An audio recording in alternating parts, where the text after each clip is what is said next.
Hello guys, andito ako sa plaza ng Concepcion, Tarlac. Simula grade 5 ako, hanggang ngayon, dito na kami nanirahan sa Tarlac Province. Dati kaming mga taong gubat. Totoo po yun. Kasi taga Quezon Province po kami. Yung tatay ko, taga doon. Hindi po Quezon City Quezon Province. Nung panahon na nandun pa kami, 1997, 1998, walang kuryente doon. Ang libangan lang namin doon, radyo. Nakikinig kami ng mga drama sa radyo, DZRH. Di ba teriya yung radyo? Tapos ang ilaw namin doon, yung gasera. Ang tawag sa Kapampangan ay paritan. Sa Quezon Province, ang tawag doon, bunsol. Sa Kapampangan naman, ang tawag sa bunsol ay yung natumba ka, yung parang hinimatay ka. Malayo sa Kabiasnan, yung bahay namin sa Quezon Province. Kailangan mo pang tumawid ng 2 bundok para makarating ka sa bayan. Hindi lang bundok yung tatawirin mo. Tatawid ka rin sa mga ilog. Uso ang kalabaw at ang kabayo doon. Kailangan habang bata ka pa lang, marunong ka nang sumakay sa kalabaw at sa kabayo. Kasi yun ang sasakyan mo kung pupunta ka ng kabayanan. Natatandaan ko pa ilang beses na akong nahulog sa kabayo. Guys, ipapakita ko nga pala sa inyo ang ulam ko ngayon. Dahil merong tirang paksiw na bangus, bumili ako ng talong at saka ampalaya. Ayan. Kailangan ibabad nyo muna sa asin para talagang luminis yung gulay. Ito guys, maganda ito sa mga matataas ang creatinine. Actually guys, walang direkta na gulay at mga prutas na nakakapagpababa ng creatinine. Kahit food supplement, hindi po direktang nakakapagpababa ng creatinine. Ang talagang nakakapagpababa ng creatinine ay ang pagkakaroon ng malusog na bato. So ang mga gulay na to ay maganda sa kidneys natin o sa mga bato. Kapag lagi tayong kumakain ng mga gulay saka mga prutas,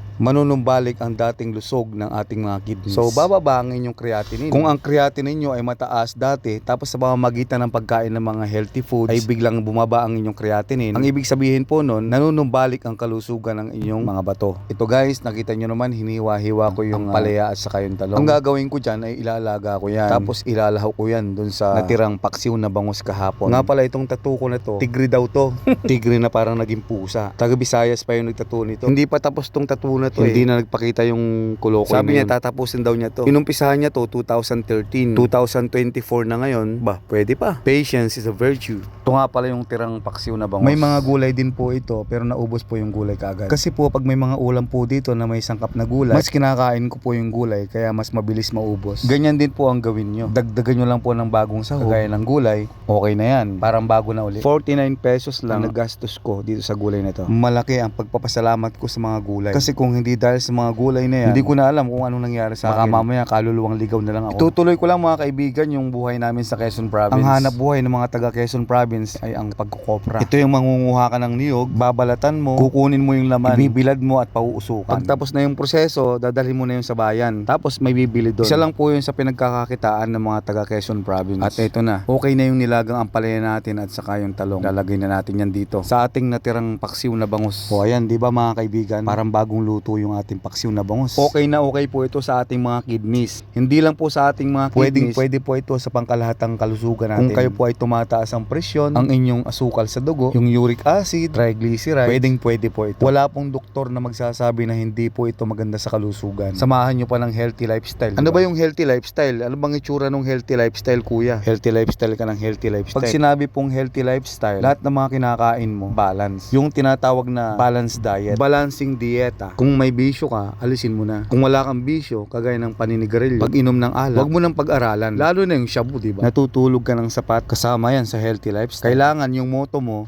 prevention is better than cure. Yan ang motto ng mga doktor. Hindi naman ibig sabihin na kapag healthy lifestyle ka, hindi ka na magkakasakit o hindi ka na mamamatay. Walang taong immortal. Kaya mo ito gagawin ay para ipakita mo sa ating Panginoong Diyos na pinapahalagahan mo ang buhay na kanyang pinahiram lang sa atin. May mga tao kasi na ang kapal-kapal ng mukha. Grabe kung abusuhin yung kanilang katawan saka yung kanilang kalusugan. Tapos pag nagkasakit, lalo na yung malalang sakit, halos magmakaawa sa Diyos na sana pagalingin sila. Wala naman po masama doon kasi maganda nga yun, nagdadasal po tayo sa Diyos. Pero sana natututo tayo sa buhay. At saka sana marunong tayong mahiya sa Diyos. Ganun po yun. Humihingi ka ng good health sa Diyos pero grabe naman yung lifestyle mo. Lagi kang puyat, naninigarilyo ka pa, umiinom ka pa, ang hilig mo pa sa mga matatabang pagkain. Parang yung nakita ko doon sa mukbang sa Facebook Reels. Bago niya tirahin yung lechong baboy. Tirahin talaga no. Lechong pata.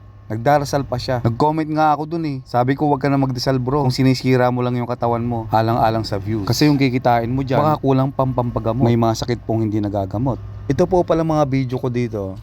Para lang po ito sa mga health conscious. Ngayon po kung hindi naman po kayo health conscious, hindi po para sa inyo ang mga video ko dito. Pasensya na po kayo. Yun pong makaka-relate lang po sa akin, yung kapareho ko na health conscious. Dati wala rin po akong pakialam sa mga kalusugan na yan eh. Mga healthy lifestyle na yan. Wala akong pakialam dyan dati. Kapag nag-i-scroll ako sa YouTube, kapag tungkol sa kalusugan yung topic, scroll. scroll up, scroll down. Boring kasi yan para sa akin. Kaya maintindihan ko po kayo kung hindi kayo nakaka-relate o hindi nyo na-appreciate yung mga video na ganito. Pero kung na-appreciate nyo po, huwag nyo pong kalilimutan na mag-subscribe. Pwede rin po nyong i-share. Pwede po kayo mag-like at mag-comment. Samahan nyo po muna akong kumain ngayon. Tingnan natin kung mauubos ko to.